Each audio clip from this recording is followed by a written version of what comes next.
جب امریکی صدر جو بائیڈن سے پوچھا گیا کہ ان کے خیال میں کب تک غزہ میں جنگ بندی پر عمل شروع ہو سکتا ہے تو امریکی صدر کا کہنا تھا کہ مجھے امید ہے اس ہفتے کے آخر تک عمل درآمد شروع ہو جائے گا۔ میری سیکیورٹی ایڈوائزر نے بتایا اگرچہ ابھی معاملہ پوری طرح مکمل نہیں ہوا مگر ہم اس کے قریب پہنچ چکے ہیں۔ ان کے مطابق مجھے امید ہے کہ اگلے پیر تک جنگ بندی ہو جائے گی۔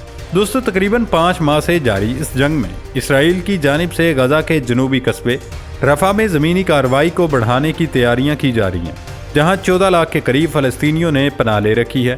یہاں ہم اپنے ناظرین کو بتاتے چلیں کہ اسرائیل یا اسرائیل کا اتحادی کوئی بھی ملک صرف اس لیے جنگ بندی پر راضی نہیں ہو رہا کہ انہیں مسلمانوں پر رحم آ گیا ہے، بلکہ ایک طرف حماس اور حزب اللہ جیسی تنظیمیں پسپا نہیں ہو رہی تو دوسری طرف بحیرہ احمر میں ان کا تاریخی نقصان ہو رہا ہے۔ ایک سروے کے مطابق زیادہ تر برطانوی برآمد کنندگان اور مینوفیکچررز پر بحیرہ احمر میں یمن کے حوثی باغیوں کی جانب سے تجارتی جہازوں پر حملوں سے رکاوٹوں کے اثرات محسوس کیے گئے ہیں۔